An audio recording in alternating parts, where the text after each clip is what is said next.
Evening, everybody. Kind of got stuff in order, getting my apartment ready, and there's fees and forms and movers to take care of, and of course, nobody gets back to me and answers the phone, so it makes it a lot harder. Always here. Everything's always a project, and my agent's on me about getting my profile on different casting networks and in different cities. I don't know what she's up to, but she keeps calling and I do what she says because that's how the industry works. Anyway, so I've been busy. But today I have a special video in relation to the taro. I will be right back. I left something over there. Seriously, 10 seconds.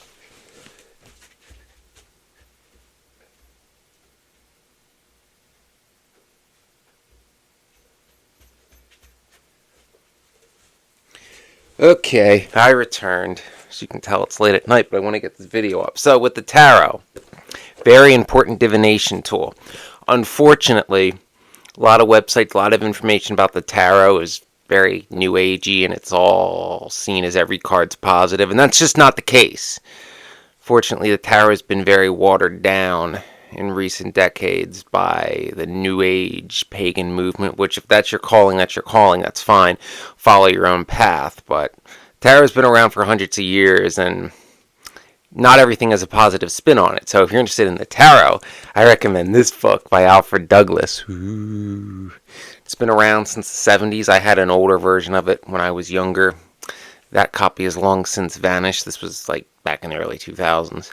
But great book, the quintessential book on the tarot, as far as I'm concerned. Unfortunately, like 2/3 of my traditional witchcraft books, they're not published in the United States. You gotta have them shipped from the UK, because the UK has a pretty awesome traditional witchcraft community, including a traditional witchcraft museum, run by the great traditional witchcraft author Gemma Gary. It's very awesome. She sent me a stang. Well, a head part of a stang. I'll show it sometime. It's, a hand-forged version of the ones Cochrane used. And Robert Cochrane, is the OG leader of the traditional witchcraft movement in the UK. Kind of the antithesis and the rival of, I want to say Buckland, but it's not Buckland. The other one, the sleazeball. He's credited with modern witchcraft, but it's a crock.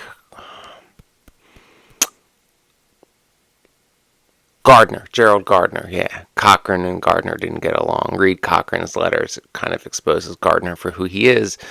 Obviously he wasn't all full of it, but he's not like the father of witchcraft at all. He's a failed movie director and a failed anthropologist and a nudist who basically got into witchcraft late in life because he figured he'd be around a bunch of pretty young girls and get them to get naked. Oldest trick in the book. And the whole New Forest Coven thing. Yeah.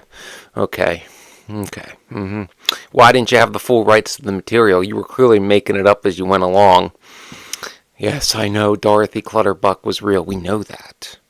But if he was initiated into the New Forest Coven, and that's supposedly an ancient tradition, how come so much of Gardnerian Wicca is borrowed from the OTO and Freemasonry in its lodge format and all that, blah, blah, blah, blah, blah. Not about that. But yeah, this book.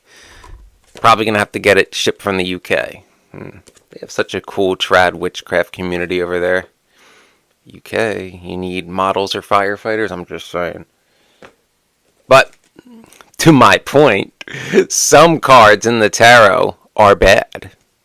Some of them, there's just really no way to spin it positive. And we're going to talk about those bad cards and some good ones that are good most of the time, but they don't necessarily mean what you want them to all the time. But we're going to talk about some bad cards and how they're bad. Go with the obvious one. Death. Ooh. Oh, and this is the, Rider-Waite deck, the original deck. Yeah. Ooh, death. Now, the New Agers will try to say, death doesn't mean necessarily, mortal death. It could be the death of a relationship or a friendship or a stage of your life. Well, that's true, but it can also be mortal death. And it's also important to note what the cards are in relation to the whole spread. Like if you do a 7-card spread or a Celtic Cross or a 3-card spread, you have to look at the whole spread and not just focus on each individual card, because it matters what's with it too, and that card in relation to where it is in the spread, depending on the type of spread you're doing.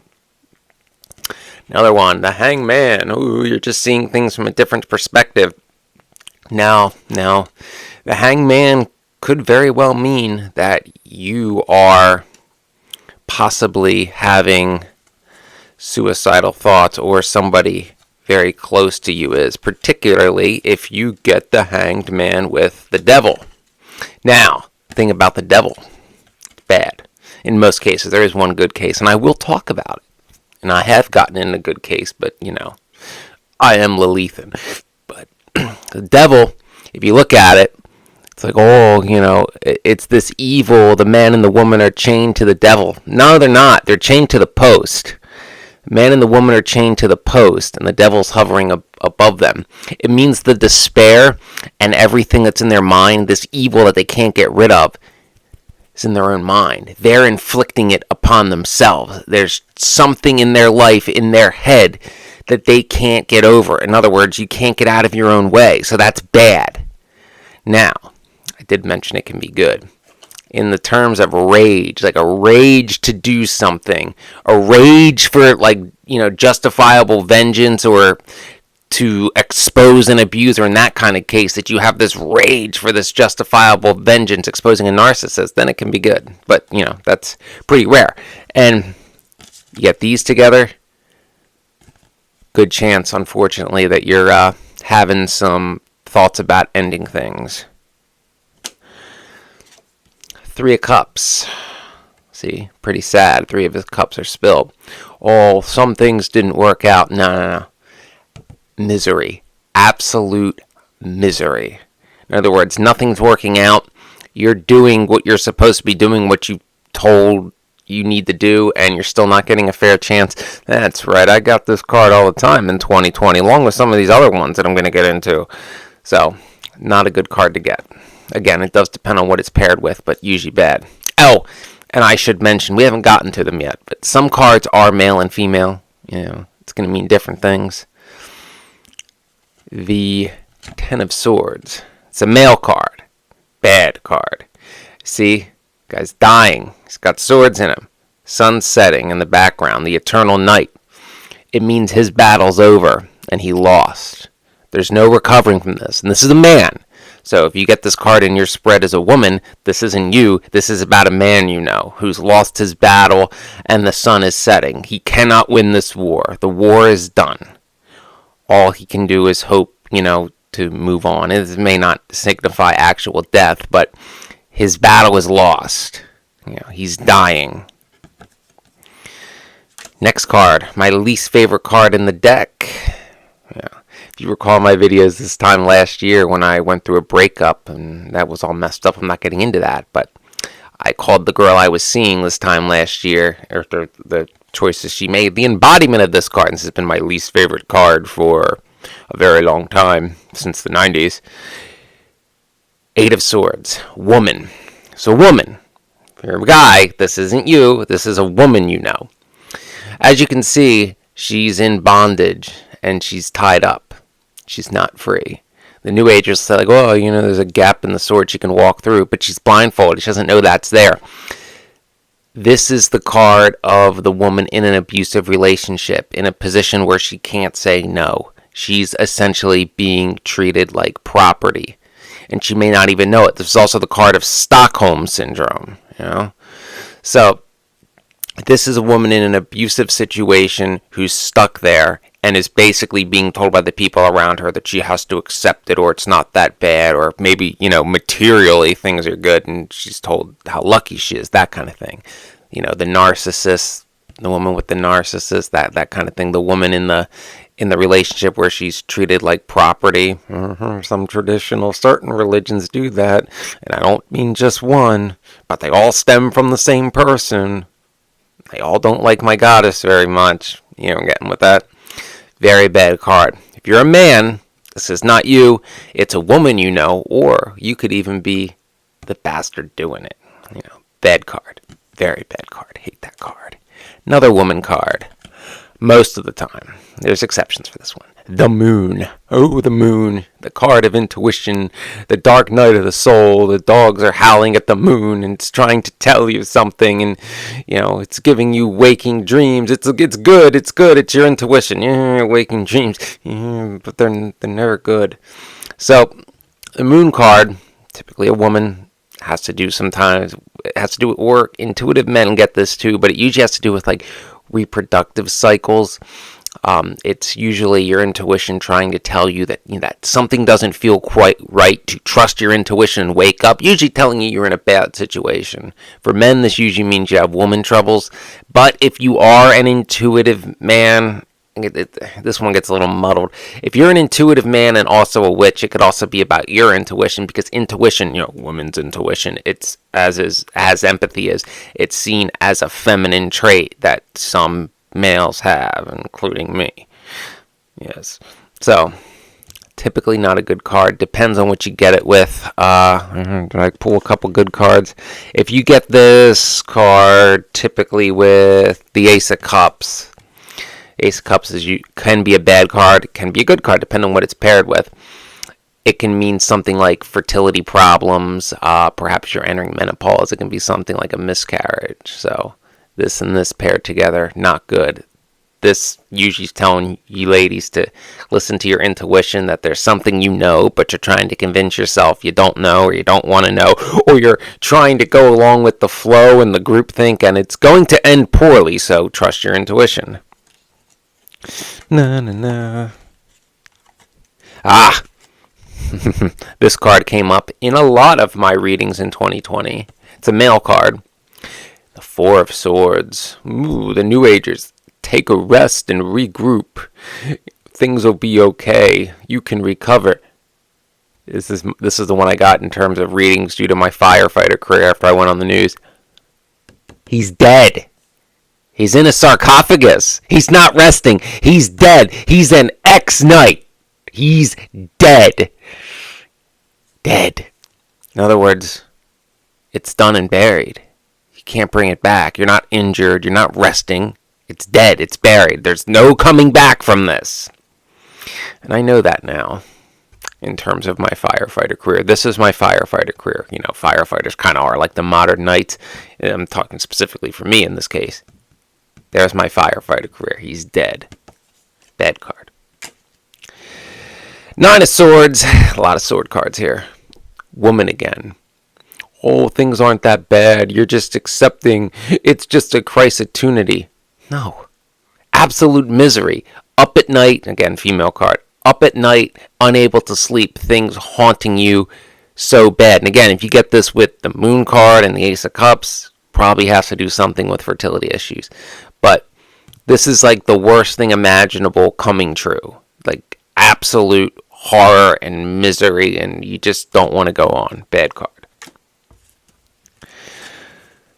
Three of Swords, heartache, heartbreak, but not necessarily. It doesn't necessarily mean romantic love. It could be heartache from ending a friendship, heartache from finding out that somebody was a false friend, heartache even from a job where, you finally think you got your dream job, but then you start and they pull the old bait and switch with you and you don't really have the job that you thought you were getting, just in title only kind of thing. So yeah, bad card. You're absolutely crushed and heartbroken. In other words, something or someone isn't who or what they claim to be.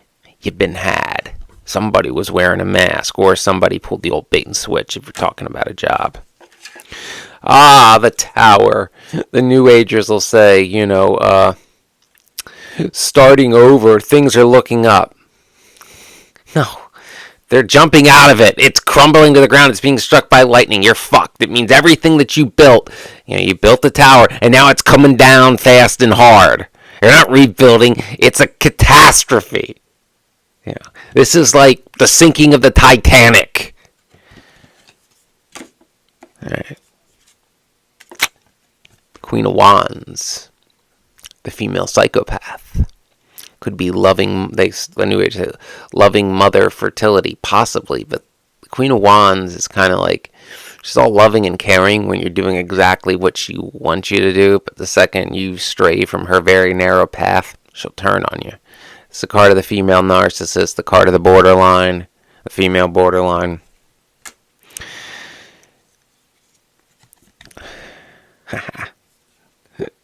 Six of Swords. Man and woman, double meaning. So, you're New Agers like, oh, you're setting off, you're going places. This is the card of the exile, the refugee. I got this a lot in 2022. This is the guy who lost everything and has to leave where he's at and start over. Like, he lost his dream career in the middle of a pandemic and couldn't find another job to keep his apartment, and he had to move back to Pennsylvania where he doesn't want to be. Like that. And the woman, this is the woman who's, in a relationship that she doesn't want to really be in, but everybody kind of pressured her to be in it. Everybody said what a great guy this guy is, but he's not really. He's a great guy when people are looking, but he's a covert narc, and he's a monster when nobody's looking. But he has money and knows people, and, you're getting older, so you should just be with him. Lots of women would like to be with him because he can buy fancy things, that kind of thing. Bad card. Now, this card can be good, actually. It depends. Not if it's coming up in your reading, probably not, but it can be good. I'll explain. The Seven of Swords. Haha, the thief. Sneaking off in the night. He has 5 swords, but 2 are left. This is the card. You've wronged somebody. You've exploited them. You've taken advantage of them. And you seemingly got away with it. In other words, there were no consequences at that time. But these 2 swords, eventually, could be years, are going to come for you for what you've done. And I've seen this happen in events, in people I know, even in things on, with celebrities on TV. It's like, ooh, someone's going to pay for that someday. Wait until that person's contract's over and truth's going to come out. And I've seen it happen. So this is, if it comes up in yours, if you've screwed somebody over and you seemingly think like, not going to be any consequences, maybe not for a few years, there's always consequences, eventually. But if you were somebody taken advantage of, know that this card exists and know that that person, no matter how rich or how powerful, will eventually face some kind of consequences, possibly years later. Look at Bill Cosby, look at Harvey Weinstein. Consequences eventually came. The swords eventually come for you. Okay, that's my bad ones. I want to go over some misunderstood cards. The Lovers. This is an important card for male witches, actually. The Lovers, it's always about love and romance. Not necessarily. The Lovers, the angel figure and the male and the female, it's about balance. It's about balancing your male and female aspects. Very important for a male witch who's working with feminine energy. Now, true, a lot of times it can be about love if it's with the 2 of Cups. Yeah, it's about love. And if you're thinking, oh my God, the Lovers means I'm going to find my soulmate. Even with the 2 of Cups, there's going to be romance. But, if you really want that deep, deep emotional connection that's awesome and you think you finally found what you've always been looking for, that is possible if you have, where's my Ace of Cups? If you have these 3 together, the Lovers, the Ace of Cups, and the 2 of Cups, because this is union, this is balancing male and female, this is overpouring of emotions, can be good or bad, depending what you get it with, but if it's with balance, in other words, you found the person that balances you, and union and overpouring emotions, good, very good. I don't get these 3 together. So, what is the card of, say, the male witch connected to Lilith? It'd be these 2. The Lovers, the balance your male and female aspects, and the High Priestess. Possibly with the Devil, too, especially if you want revenge, if you want to hex somebody. Yeah, this is a pretty Lilith draw right here. And since the name of this channel, this one should be self-evident for anyone who knows anything about the tarot. What is the card of the INFJ? The Hermit, the Sage, The wise man lighting the way, the loner all on his own, blazing his own trail, lighting the way for those that'll listen, but so many people don't even listen because he's an outsider and he's not part of the group. He's not in the good old boys club and does what he wants instead of falls in line behind what everybody else is doing solely for the sake of other people are doing it, not because it's right or wrong. One I didn't pull, look for it quick. Another important card that's bad is Temperance. Temperance starts off in a state of neutrality. And the problem with the Temperance card is depending on what you pull it with. Like if you get it with the Three of Cups and Temperance, it usually means you have an alcohol or a drug problem. Because the absolute misery is your hangover or your withdrawal symptoms when you run out of it. And particularly if you get Temperance with the Devil too. Temperance with the Devil means you have a substance abuse problem. If you get Temperance, the Devil, and the Seven of Swords, it's kind of okay, but it's basically telling you, you've beat addiction, but you haven't escaped it because you're still an addict and you still have to be vigilant, kind of thing. So those are some, not all, but those are some cards that in almost all cases are probably not good and you need to pay attention to it. Now, again, when you get readings with the tarot, it focuses on past, present, future. Other than the past, which is written in stone for now. Working on that. Your present and your future, you can make changes. How big it changes depends on how drastic a changes you're making in your life. It depends on how much you pay attention to the patterns in your life and what's going on, and you try to defy and veer off that path that is leading you to something bad. You have to acknowledge the signs and see the signs and draw the conclusions of what path you're going down to and why. Now, if you're an intuitive, that's not the hardest thing in the world to do because we see patterns in everything. And of course, you have to be able to trust your intuition, which, if you see something bad and you have the moon card and you're like, this doesn't feel quite right, but everybody wants me to do it anyway, and I don't want, to disappoint people because I'm a people pleaser. No, ENFJ, you can avert catastrophe if you trust your intuition and say no. Yes, but, well, I was going to say they usually don't, but it depends on how young they are. If they're under 25, yeah, they pretty much don't. Poor ENFJs. Such easy targets for narcissists. I like ENFJs. They're sweet, even though half of the fights I've ever been into has been protecting or defending the honor of an ENFJ I was a friend with or had a crush on. Yeah, so I hope that was helpful. Little tarot lesson from, the old school tarot camp. That some cards are not necessarily good, and some cards have different meanings depending on if you're a male or a woman, because some cards are, male and female. I know the question's coming. What if you're trans? I would assume, I would assume, a card would be the meaning of the gender you identify with. Assuming that you fully embrace that and you're public about it, like it's not a secret, like you're living life as that gender, I would assume. Non-binary, I'm gonna go with your biology. What's your more dominant?